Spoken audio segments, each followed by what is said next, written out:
están en manos del juez.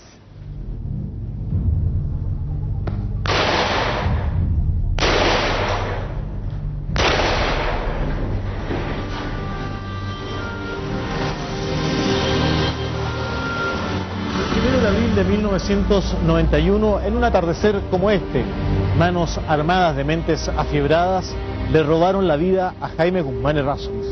Por primera vez en la historia de la República, un senador era asesinado. Y así entraba en jaque la democracia recién conquistada. Porque sin duda, Jaime Guzmán era algo más que un líder dentro de los partidos de la derecha. La justicia chilena parece tener resuelto el caso. El último ministro a cargo, Alfredo Pfeiffer, dictó sentencia, presidio perpetuo para el principal inculpado, Ricardo Palma Salamanca. La relación de hechos de la investigación señala como autores del magnicidio a miembros de una facción escindida del Frente Patriótico Manuel Rodríguez Autónomo. Jaime Guzmán había sido condenado a muerte por ellos. En la publicación oficial del Frente, el rodriguista, se reconocen explícitamente varias acciones criminales, entre ellas el asesinato de Jaime Guzmán.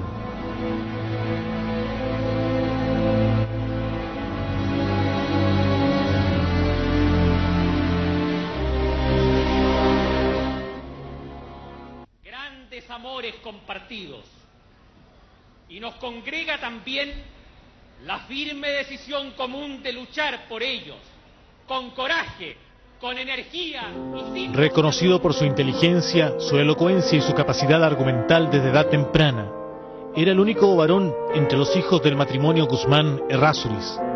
Su formación en la educación primaria y secundaria la realizó en el Colegio de los Padres Franceses, donde conoció como compañeros a quienes más tarde serían sus más fieros contradictores. Para Jaime el ideal de sociedad era la sociedad gobernada por la monarquía de derecho divino. Yo creo que se sentía mal en un régimen democrático en el cual, de algún modo, la verdad está sometida al debate. Manuel Antonio Garretón, sociólogo y uno de los más destacados intelectuales de izquierda, estudió en los Padres Franceses, aunque 2 cursos más arriba que Jaime Guzmán. Sin embargo, lo conocía bien. La imagen que uno tiene cuando niños era de llegar al colegio en un auto grande al lado de unas hermanas preciosas. Él tenía un énfasis en general muy marcado por todo lo que fuera desarrollo intelectual y curiosamente una especie, en mi recuerdo de aquella época, como de emotividad infantil desatada. Por ejemplo, Jaime, cuando perdió un partido de ajedrez, botaba el tablero. No voy a decir el primero de su curso, porque el primero de su curso era Alberto Echegaray, el exministro de Vivienda. El exministro. Yo era el primero de mi curso,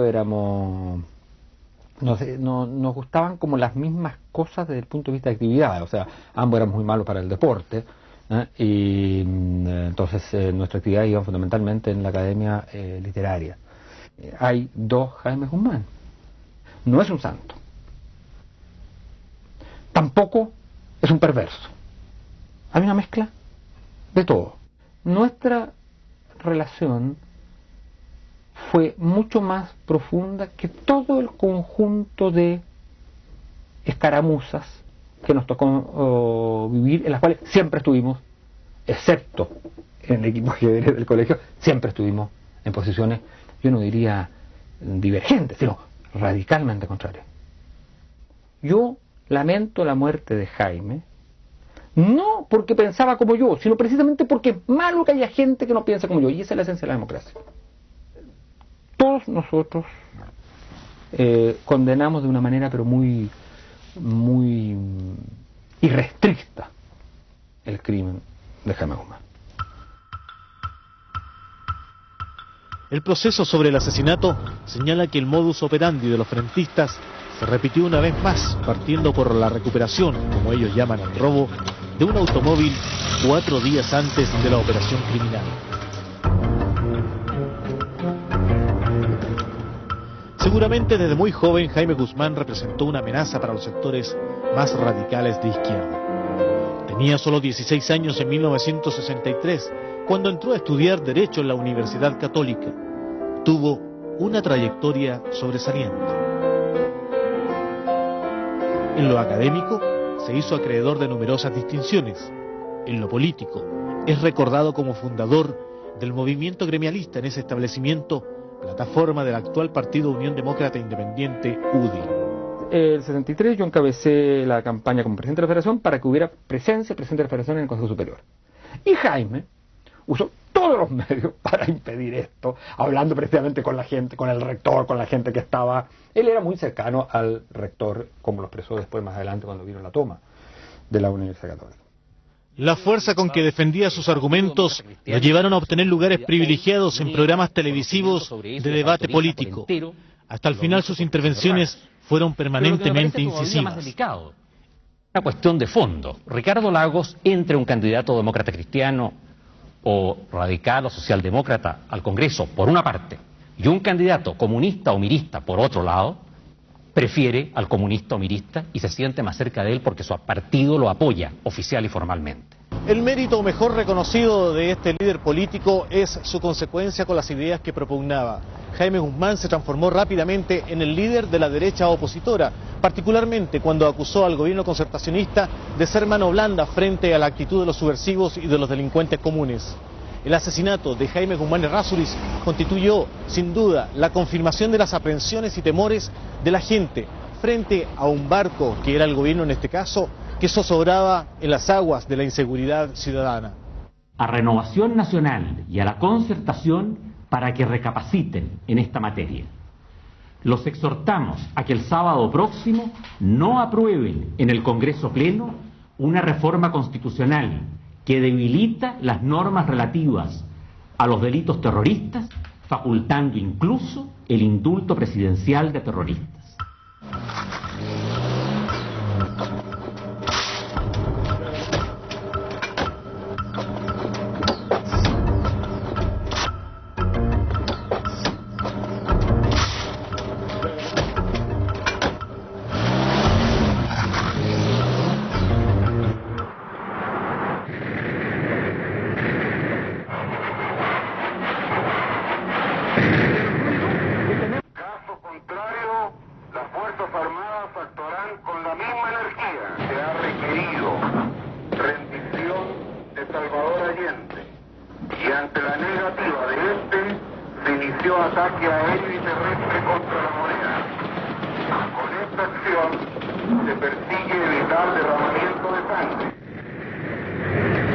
Jaime Guzmán Errázuriz es uno de los pocos privilegiados en el gobierno militar. Durante el primer año es asesor del general Gustavo Lee. Más adelante se transformará en consultor personal del general Augusto Pinochet. En ojos de la izquierda se le reconoce como el principal impulsor de la proscripción y el exilio de millares de chilenos. Aunque también hay quienes reconocen en él, con ciertas reservas, algún gesto humanitario. Yo creo que Jaime Guzmán fue indiscutiblemente uno de los grandes responsables intelectuales del golpe de Estado, pero yo, sea en él o en cualquier otra persona, rechazo sin ambajes cualquier acción terrorista que busque resolver por esa vía el pago de las responsabilidades de nadie. Para mí fue, por tanto, efectivamente un impacto y motivo de un repudio que expresamos en ese mismo momento. Después de la muerte de mi madre se dirigió a la madre de Jaime Guzmán para pedirle que intercediera ante su hijo para que éste a su vez le demandara a Pinochet que me permitieran al menos concurrir al funeral. Jaime Guzmán hizo eso y yo tuve la posibilidad, en un viaje infernal, de llegar justo a la ceremonia en el cementerio católico donde mi padre fue enterrado después de un viaje de más de 30 horas. Con ese motivo mi madre me pidió que concurriéramos a ver a su madre, la madre de Guzmán, y al mismo para agradecerle, cosa que hicimos, sin dejar de reconocer, y no tengo inconveniente alguno en hacerlo, el que él tuvo ese gesto respecto de mí. Eso no cambia mi punto de vista respecto del pensamiento profundamente reaccionario que inspiraba toda la acción política general e incluso personal de Jaime. En tanto, el afamado maestro chileno Roberto Bravo no reniega su amistad con Jaime Guzmán, pese a que repudiaba la relación del senador con el gobierno que encabezaba el general Pinochet. Yo quisiera recordar aquí que hay cosas que no se saben, que bueno que se sepan. Que Jaime, en forma muy caballerosa, muy noble y en forma muy silenciosa, porque él era una persona silenciosa, me ayudó a hacer gestiones para que alguna gente pudiera ingresar a Chile. Gestiones que yo también hice en forma muy callada. El afamadísimo intérprete fue un exiliado más, y su retorno lo consiguió gracias al senador. A él le confiaba su radical disidencia. Yo discutía con Jaime el asunto de los relegados. Yo tenía una posición muy estricta en este sentido, porque yo conocía bien el caso de la ex Unión Soviética, donde los disidentes, por sus ideas, eran relegados a lugares remotos del territorio. Y era el caso idéntico que teníamos en Chile en ese minuto. La música era uno de sus alimentos espirituales. Nada entendía de cassettes o compact disc. Se conformaba con los sonidos de la música clásica que era capaz de emitir su antiguo tocadiscos. Estas lo reconfortaban. Sus rasgos externos lo podrían situar como un hombre introvertido. La verdad es que su fe constituía su gran norte. Era un hombre de misa diaria. Así lo recuerda la única mujer que convivió por más de 20 años con él en su departamento. Su nana o empleada doméstica, Violeta Chipón, actualmente secretaria en la fundación que lleva el nombre del senador asesinado. En realidad en la casa era absolutamente nulo. No, o sea, Jaime nunca supo ni siquiera cómo se prendía la cocina. O sea, él, si no había nadie, era incapaz de hacerse un café o de atenderse solo en ningún aspecto. Se hacía tiempo para estar un poco en soledad y reflexionar, porque era su mayor interés siempre tener minutos para la reflexión. De hecho, a veces se quedaba los domingos y rezaba rosarios, varios rosarios, cosa que hacía también mucho cuando algún amigo estaba con problemas o había que rezar por una niñita enferma. Entonces él se programaba de tal manera que se quedaba en la casa y se dedicaba exclusivamente a la oración. Llegó un momento en que yo tenía en mi cuaderno de teléfono los números de todas las iglesias, porque él de repente me decía, averígame a qué hora hay misa allá en San Vicente de Paul, por ejemplo, abajo en la Alameda, porque resulta que tenía una reunión a otra hora por ahí en ese mismo sector y tenía que coincidir con la misa. Cualquier cosa él podía postergar menos la misa y comunión diaria. Y yo siempre vivía con el temor porque llegaban muchas amenazas a la casa.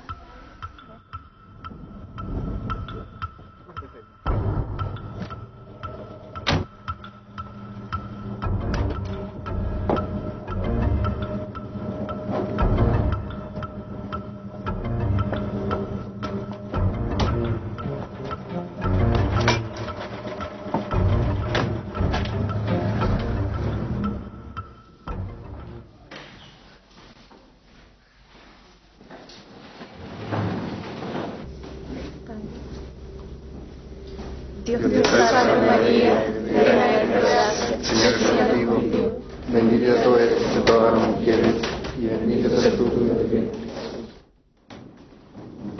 Jaime Guzmán enseñaba Derecho Constitucional en la Universidad Católica junto al diputado Andrés Chadwick. Ambos hicieron gran amistad pese a que el origen ideológico del joven parlamentario de la UDI era diametralmente opuesto al de Guzmán. Pero la capacidad de convicción de este último fue más fuerte. Que le he hecho la cruz a Jaime Guzmán. Yo lo único que quería era no tener ningún contacto con Jaime Guzmán. ¿Por qué lo odiaba tanto? No odio, pero me sentía muy distante políticamente de él. Veníamos de un tiempo tan conflictivo como fue el tiempo de la Unión Popular, donde obviamente Jaime fue una figura contra la Unión Popular, y a mí eso me produjo, y tenía con respecto a él mucho anticuerpo, una distancia muy grande, a tal extremo de que yo había optado por entrar a la Universidad de Chile y no a la Universidad Católica para no toparme con Jaime Guzmán, por un comentario que en ese día me hizo la que es actualmente mi señora. Aún no sé por qué, le hice caso y me metí en la Católica. Entré en el último cupo que le quedaba a Derecho de la Universidad Católica. Al día siguiente me inscrito en la Universidad de Chile. Y el día lunes que yo entré a clase, mi primera clase, Jaime Guzmán.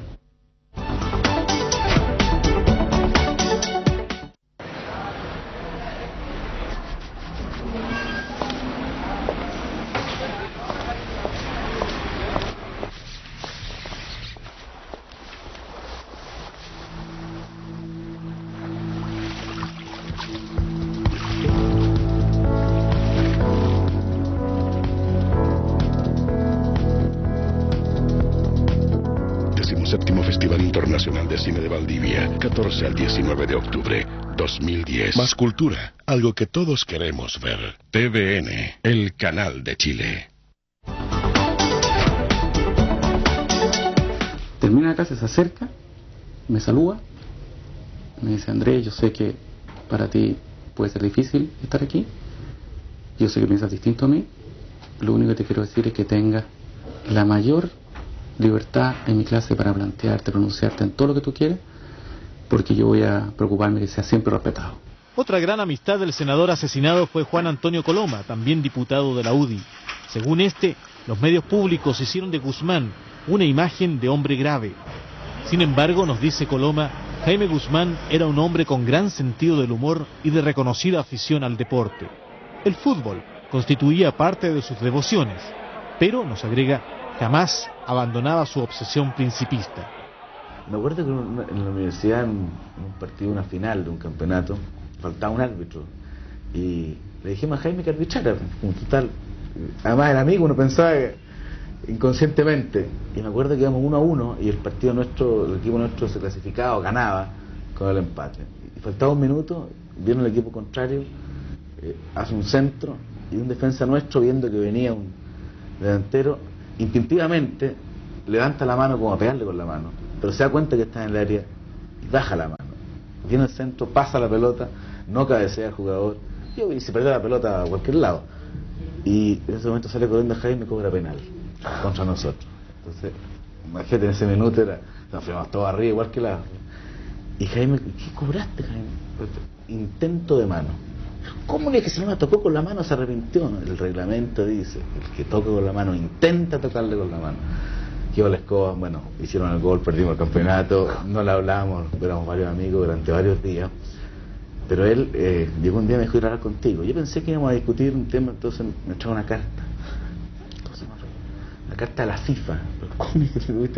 Él había hecho la consulta a la FIFA, formalmente, y le habían contestado con o el árbitro de la FIFA local o del sur, no me acuerdo bien, y donde describía la situación y le decían: estuvo muy bien cobrado su penal. Todos los que lo conocieron coinciden en señalar que el senador Guzmán sabía conciliar perfectamente su religiosidad con la recreación. Un reclinatorio que conservaba permanentemente en su habitación algunas imágenes de Cristo y numerosos textos relativos a la fe católica confirman su tremendo compromiso con la Iglesia. Nos sorprendimos también al encontrar entre sus pertenencias una calavera, la cual, según la familia, le servía para reflexionar sobre la muerte. Y en el plano del placer es destacable su afición por los viajes. Estos los realizaba fundamentalmente con los matrimonios amigos. Las mujeres no quedaban al margen de su vida, como consta en las múltiples fotografías captadas durante sus giras en el exterior. En estas, según Cecilia Álamos, esposa de Juan Antonio Coloma, el senador demostraba con creces sus singulares condiciones. Nos agotaba a todos.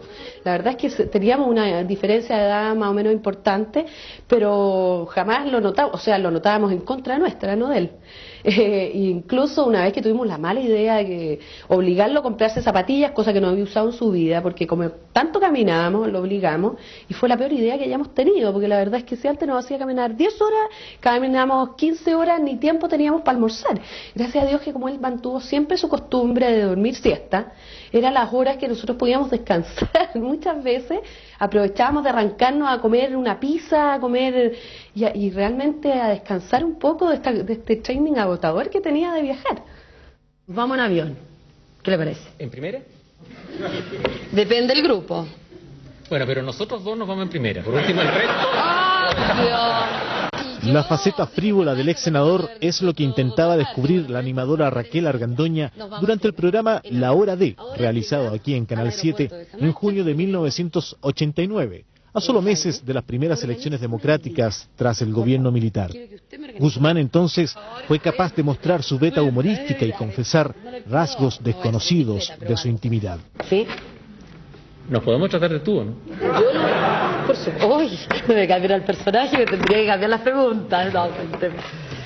No, es que en realidad ocurre que cuando uno desempeña labores públicas te llegan de repente cartas de personas que manifiestan cariño. Ya, pero como, ya, claro, no voy a preguntar. entonces buscan si acaso hay respuesta. Pero ¿usted las conoce personalmente o no? No se me corren las respuestas. Una la conozco.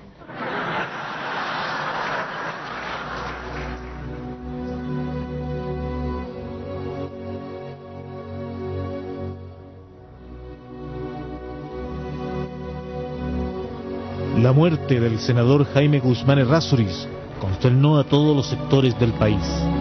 Las altas autoridades nacionales, los partidos del más amplio espectro político chileno y la población en general repudió el acto. Incluso voceros del Frente Patriótico Manuel Rodríguez Autónomo desmintieron en esa oportunidad su participación en el crimen. Jaime Guzmán fue sepultado con grandes honores en un ambiente de sincero dolor. El gobierno del presidente Patricio Aylwin entonces comprometió todos sus esfuerzos para dar con el paradero de los asesinos. La policía, vapuleada por la oposición, a raíz del descontrol percibido por la ciudadanía frente a múltiples asaltos a bancos y propiedades privadas, se sintió desafiada. 3 semanas más tarde, Investigaciones de Chile mostraba parte del resultado del trabajo que realizaban. El nombre de Sergio Olea Gaona saltó a la palestra. Se trataba de un joven chileno de 25 años que el 23 de abril había viajado junto a su pareja, Marisol Guajardo, a España. Era curioso, por lo menos para los abogados del Ministerio del Interior y en particular para Jorge Burgos, actual subsecretario de Guerra. A nuestro juicio hay presunciones faltantes que marcan indicios serios de participación punible del ciudadano chileno en los hechos terroristas que le costaron la vida al ex senador Jaime Guzmán. El 13 de septiembre de 1991, el entonces abogado del Ministerio del Interior, Jorge Burgos, patrocina a nombre del gobierno ante los tribunales un requerimiento contra Sergio Olea Gaona, que más tarde se formalizaría en una solicitud de extradición a las autoridades españolas. El documento lleva la firma del entonces ministro Enrique Kraus. La noticia, aseguran los familiares, los tomó por sorpresa. Yo lo supe en la calle, ya leyendo un diario, cuando veo Sergio Eduardo Olea Gaona asesino Guzmán. Para mí fue un golpe enorme. Yo sabía que él no era incapaz de hacer una cosa igual. Así, la familia de Olea Gaona, apremiada por las circunstancias, demanda de apoyo profesional y contrata los servicios del abogado Juan Pavín. El parte de investigaciones, digamos, no conducía a la verdad, porque eran pruebas absolutamente contradictorias, por cuanto a Sergio Olea Gaona se le estaba diciendo que por una parte había sido el ejecutor material del crimen, había conducido y estacionado el autopala, había confeccionado el plano del crimen, había repintado los autos, y todo esto lo hacía, digamos, teniendo como refugio y como casa de acuartelamiento nada menos que la casa de su madre, a escasas cuadras donde estacionaba el auto Peugeot. Los antecedentes acumulados por el equipo asignado por la Policía de Investigaciones a la misión señala que sus pesquisas comienzan a obtener frutos a partir del 14 de abril de 1991. Ese día, una patrulla de detectives seguía un automóvil de carácter sospechoso, alertado por la central de comunicaciones. Se trataba de un Peugeot 309 negro que circulaba cerca del Estadio Nacional. Los sujetos, tras llegar a la Villa Santa Carolina en Ñuñoa, abandonan el vehículo. Uno de ellos, supuestamente Sergio Olea Gaona, es visto por una vecina y esta alerta a un detective residente en el barrio, quien lo trata de detener infructuosamente. Sin embargo, la descripción del individuo y nuevos antecedentes que obtienen en las pesquisas llevan a los detectives hasta la casa de Sergio Olea Gaona. Allí encuentran un cuaderno y entre sus hojas 2 croquis que presumiblemente reproducían el campus oriente de la Universidad Católica donde fue asesinado Jaime Guzmán. Por otra parte, los oficiales de la Policía Civil sospecharon que la pintura usada en el Peugeot robado por Olea Gaona podría ser la misma que presentaba el Opala utilizado en el crimen del senador. Los detectives incautaron además un tarro de pintura negra en la imprenta de propiedad del padrastro de Olea Gaona. Se solicitó un peritaje de las pinturas y este concluyó que tanto la aplicada en uno u otro auto eran de características muy parecidas. ¿Fueron estas evidencias suficientes como para iniciar gestiones a nivel de gobiernos? A juicio del abogado de la familia Guzmán y de la UDI, Miguel Alex Schweitzer, sí. Dentro de los elementos determinantes estaban, por ejemplo, fundamentalmente lo de la pintura, sí. Segundo, nunca fue clara la explicación que se quiso dar de dónde estaba Sergio Olea Gaona al momento de los hechos. Se dieron a lo menos 3 versiones y todas las versiones, si uno analiza con cuidado el proceso, resultan o contradictorias o muy burdamente prefabricadas. Creo que habría sido muy importante para el éxito de la investigación y para que ésta hubiese terminado realmente completa, que Olea Gaona hubiese a lo menos dado respuesta a una serie de interrogantes y de inculpaciones que surgían de las pruebas que aportó investigaciones y que sirvieron de base al gobierno para solicitar su extradición. Han pasado tantas cosas en este país que nosotros pensamos que Sergio Olea vino a Chile, aquí lo mataban con toda seguridad. Y se terminaba el problema. Se moría Sergio Olea y el asesino fue Sergio Olea. Es el mismo caso que ahora mismo, si Sergio Olea sale y está allá, nosotros trataremos que no venga a Chile más. ¿No quiere que vuelva? No, yo creo que corre peligro. En cualquier momento podría correr peligro.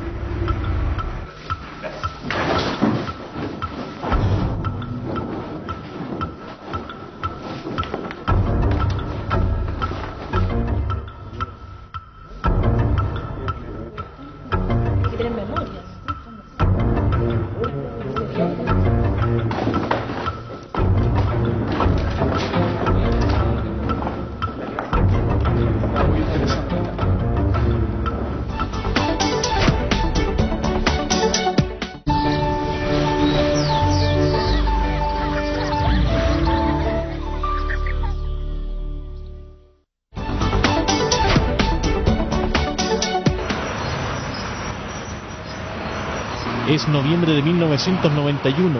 Los abogados del Ministerio del Interior y Miguel Alex Schweitzer viajan a Madrid para insistir en la extradición de Sergio Olea Gaona.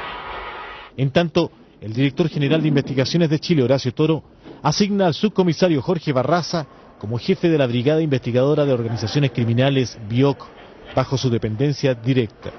La unidad es creada expresamente para investigar el secuestro de Cristian Edwards, hijo del propietario de la cadena periodística El Mercurio. 70 detectives integraron la BIOC, realizaron acuciosos seguimientos de los líderes del frente, como lo prueban estas fotografías captadas por los propios policías. En marzo de 1992, la BIOC puso a disposición de los tribunales a los autores del plagio de Cristian Edwards, tras ser este rescatado con vida un mes antes. Nosotros fuimos traídos expresamente a Santiago ante la ineficacia, ante la ineficiencia, ante la falta de resultados que había objetivamente en casos de trascendencia nacional, como eran los 2 casos que le he acreditado y otros más. En un plazo que no excede los 4 meses fuimos capaces de llegar a descubrir y a dar luz sobre esta oscuridad. Los detenidos por la BIOC son miembros del Frente Patriótico Manuel Rodríguez Autónomo, y entre ellos están también, según la policía, los asesinos de Jaime Guzmán. Ricardo Palma Salamanca, en confesión extrajudicial, reconoce haber disparado contra el líder de la UDI. Él tenía una capacidad y una destreza militar que evidentemente lo facultaban para estar en acciones de envergadura, como efectivamente lo hizo, porque además tenía otros factores que pesan en la acción de estos grupos, que es justamente su arrojo, su juventud, ¿no? y su decisión. Al comisario Jorge Barraza se le instruye entonces la ejecución de diligencias que establezcan la relación de Sergio Olea Gaona. Y este concluye que no existe vinculación alguna con el caso. Su informe se traduce en un polémico parte, el número 26, que firma el comisario Barraza. Su difusión en el noticiario de 24 horas de Televisión Nacional de Chile provoca enojosas situaciones al interior de la institución policial, poniéndose en duda la lealtad del exitoso investigador. El periodista Mario Aguilera, autor del acierto, rechaza las afirmaciones del alto mando de investigaciones. Primero, yo no voy a decir qué persona me lo entregó. Luego, al comisario Barraza lo conocí yo posteriormente. Yo no lo conocía mientras estaba haciendo la investigación, lo conocí mucho más tarde, cuando se hizo acusaciones en su contra. Me tocó también ser interrogado por el fiscal que tenía a cargo la investigación en la Policía Civil respecto de la filtración de este documento que era muy importante, porque ahí se probaban muchas cosas que en algún momento pensamos muchos periodistas, en términos de que Olea Gaona nada tenía que ver con este asesinato del senador Guzmán. Finalmente, el ministro Alfredo Pfeiffer restó toda importancia a las evidencias que inculpaban directamente a Sergio Olea Gaona. ¿Influyó en su decisión el informe entregado por el comisario Jorge Barraza? Probablemente. Lo concreto es que hoy, tanto la Policía Civil como las autoridades de gobierno que impulsaron la extradición del delincuente chileno enfrentan la legítima duda por parte de la opinión pública nacional. ¿Que hubo negligencia, manipulación o simple ignorancia? ¿Usted le comunicó al ministro del Interior de ese momento, el señor Enrique Krauss, de que Sergio Olea Gaona no está relacionado con el crimen? Por supuesto. Digamos que las autoridades estaban informadas, la Oficina de Seguridad también. Las autoridades estaban informadas, tanto las autoridades institucionales como las autoridades de gobierno, pertinentes. No, eso no, derechamente no es efectivo. La Policía de Investigaciones, por lo menos hasta el momento que yo estuve con algún grado de responsabilidad en la causa, y estoy cierto que con posterioridad también fue así, sostuvo que habían presunciones de participación del señor Olea Gaona en el crimen de Jaime Guzmán. Esa tesis la mantuvo la Policía de Investigaciones y la sigue manteniendo. En definitiva, no procede porque el Tribunal de la República o los Tribunales de la República determinaron que no, que es lo fundamental en este tipo de cosas. En consecuencia, lo que usted me señala que diría o repetiría un funcionario de la Policía de Investigaciones es absolutamente falso. Él jamás advirtió ni al gobierno ni al suscrito esa cuestión. Sin duda, la posición del comisario Jorge Barraza no fue bien acogida por las autoridades. El mando de la institución lo destinó a un puesto menor en el archivo y lo castigó con 5 días de arresto. Esto llevó al policía a recurrir a los tribunales, patrocinado por la abogada destacada en la defensa de los derechos humanos, Pamela Pereira. La situación que se genera por la investigación del comisario Barraza y la unidad al mando de la Brigada Investigadora de Organizaciones Criminales, que llegaron a establecer quiénes eran realmente los partícipes del crimen del senador Guzmán, demostró la absoluta inocencia de Sergio Olea Gaona, y esta realidad fue la que determina toda la situación por cuanto entró en confrontación con la versión oficial que había sustentado tanto el mando institucional de la Policía de Investigaciones como el propio gobierno, en una situación que incluso involucró a Chile en cuanto Estado ante un país extranjero. Y ese es el fondo exacto de lo que se discutió en relación con el caso del comisario Barraza. Junto a ella, el abogado de la familia de Olea Gaona, Juan Padín, aportó antecedentes que manifiestan un muy mal procedimiento de parte de los detectives a cargo de las primeras diligencias para inculpar a Sergio Olea Gaona. Yo, por los antecedentes que tengo, en los cuales voy a fundamentar una querella, yo creo que esto parte como una pista falsa, a sabiendas que es falsa, y que puede significar ganar tiempo para encontrar los verdaderos culpables, pero que con el transcurso del tiempo se ven obligados a sostenerla más adelante, y por lo tanto al final de cuentas se convierte realmente en un montaje. Usted tiene que considerar que en el año 92 policías de investigaciones ya habían descubierto a los principales autores del asesinato del senador Jaime Guzmán, y sin embargo en el año 92, prácticamente hasta el año 93, el gobierno y sus apoderados en el juicio continúan insistiendo por él. Y aún más, terminado el juicio, exenta la responsabilidad de él, altos funcionarios de investigaciones siguen sosteniendo de que las conclusiones que había emitido el inspector Barraza eran personales y que todavía les queda a ellos la duda de que a través de la pintura había podido ser incriminado Sergio Olea. Otro recurso dispuesto por el abogado Pavín fue el testimonio del ayudante de mueblería Sergio Barrientos Hernández, amigo de correrías de Sergio Olea Gaona, y quien concedió la siguiente entrevista, con gran temor, puesto que según él afirma, ha sido amenazado por los detectives que lo detuvieron. Y ese día, cuando pasó ese asesinato, Sergio estaba conmigo, porque Sergio iba a arrendar una casa ahí en Avenida Freire, para 19, hacia llegar a Gran Avenida. Y ese día estábamos arreglando esa casa. Cuéntanos, ¿cómo fue tu detención? Yo iba a mi trabajo, salí de aquí a mi trabajo y a la vuelta me pescaron. De ahí empezaron, me detuvieron, de ahí después tuve como 4 días con ellos, me detuvieron, de ahí ellos me interrogaban, me metían a una celda, después me sacaban, me dan un vaso de agua, después ya no me dan agua, después empezaron a colgarme la corriente, me colgaban la corriente aquí, con los ojos, con la vista vendada, me sentaron así, igual como esta, así, con 2 mangos acá, amarrados y amarrados los pies, y empezaron a aplicar corriente. Y seguían insistiendo que yo era el culpable, que yo tenía que hacer. Decían que yo estaba metido hasta el cogote con esta cuestión. Sergio Barrientos está hoy libre de toda culpa. Sin duda las suyas son muy graves acusaciones, las que en su oportunidad fueron conocidas por los tribunales y también por investigaciones de Chile. Sin embargo, hasta hoy no se inicia un sumario para establecer la verdad sobre este virtual acto de tortura en democracia. Según Barraza, los responsables de estas acciones son el subdirector de investigaciones Juan Filhaus y el del comisario Svonko Tosil, hoy declarado reo por el proceso vinculado a la brasileña Tania Cordeiro. Esta denunció al equipo de Tosil como autor de apremios ilegítimos y violación.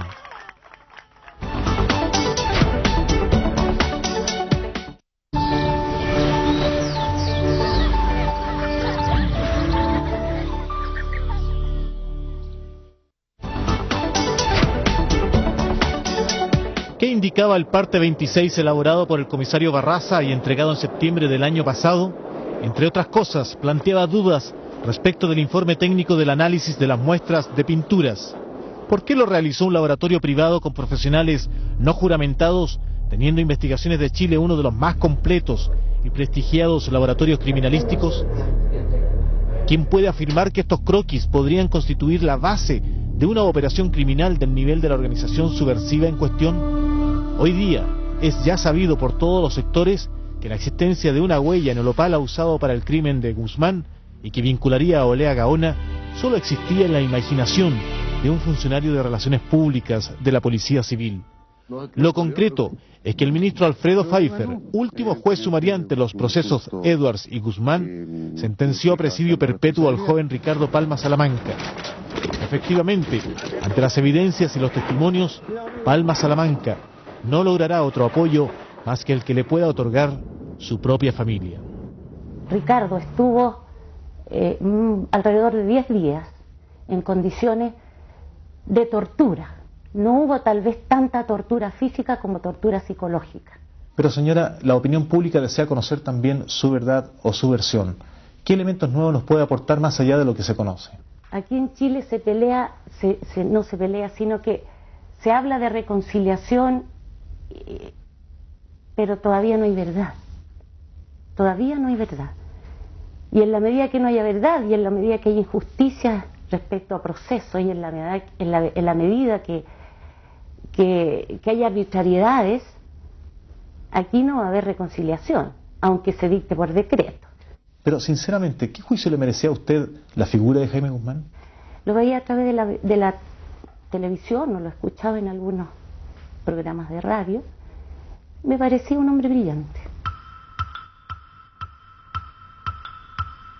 Este, junto a otro miembro del frente hasta ahora fugado, fueron los responsables directos de la misión de asesinar a Jaime Guzmán Errázuriz.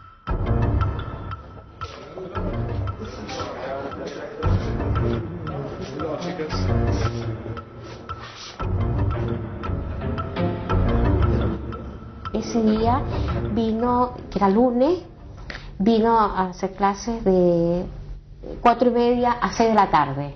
Yo creo que se fue, que ha sido más o menos tipo 6:25, y nos despedimos y se fue.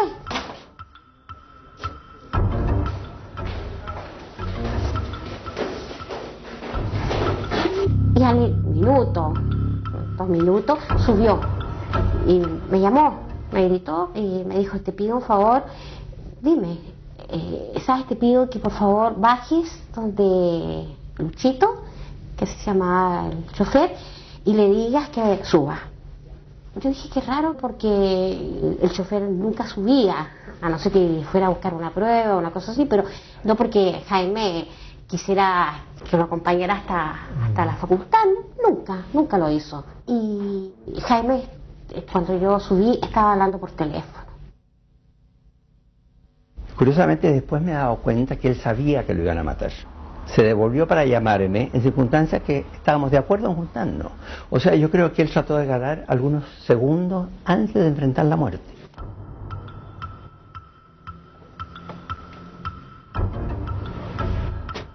Esa mañana habíamos estado con Jaime Guzmán en una conferencia de prensa en la sede de la UDI en Suecia, en que justamente había ingresado el diputado Carlos Bombal como miembro de la UDI. El viernes anterior, saliendo del retiro de Semana Santa en Monseñor Ahumada, me acuerdo que Jaime me dice, cuando veníamos en el auto, me preguntó, ¿qué te llamó la atención? ¿Qué fue lo que más te llamó la atención de Monseñor Ahumada?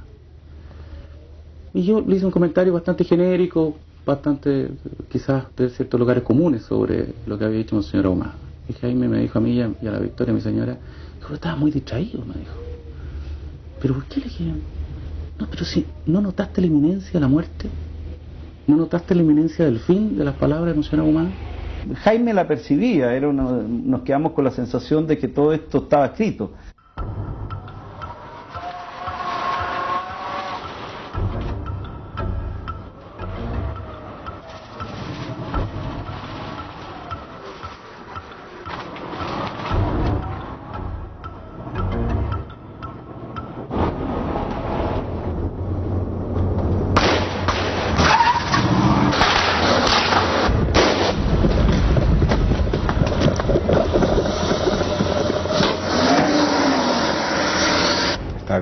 Con otros dirigentes, cuando repentinamente el chofer de Jaime llega al segundo piso de nuestra sede, desesperado, donde nos dice que habían baleado a Jaime.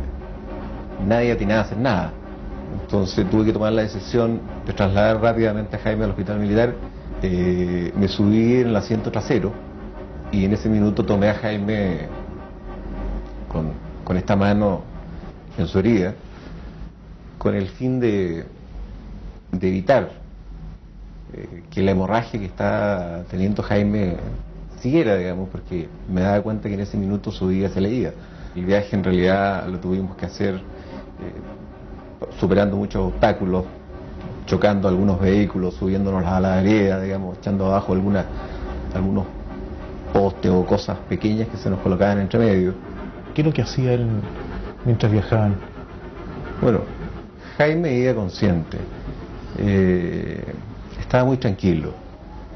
En mi desesperación por salvarle su vida, me di cuenta que Jaime estaba entregado en las manos de la Virgen, debido a que en su mano derecha llevaba su rosario y entre sus dedos las cuentas del rosario seguían deslizando lentamente.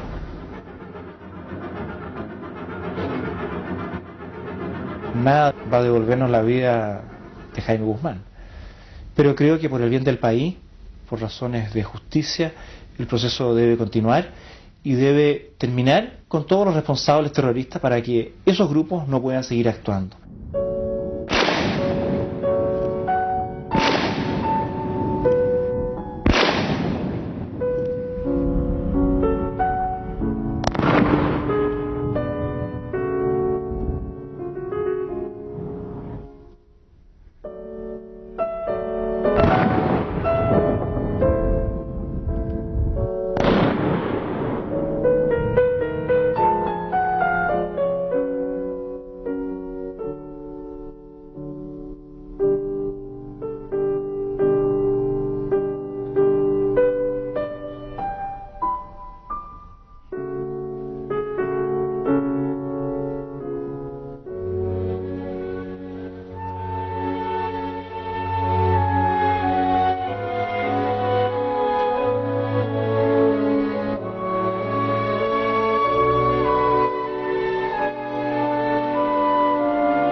Las declaraciones del ex comandante frentista Mauricio Hernández Norambuena desde Brasil aportaron nuevos elementos a la investigación por el caso Guzmán. Uno de ellos es que la decisión de asesinar al senador fue tomada colectivamente por la cúpula del Frente y no por una fracción como se había sostenido históricamente. El comandante Ramiro indicó que Enrique Villanueva Molina, conocido como el comandante Eduardo, estuvo en la reunión donde se planificó el atentado del senador UDI. Lo importante es que dice que él era informante del Ministerio del Interior y posteriormente habría trabajado en el Consejo de Seguridad Pública conocido como La Oficina. Después de interrogar a Villanueva, el juez Carroza decidió someterlo a proceso por el delito de atentado terrorista con resultado de muerte. En este momento está detenido.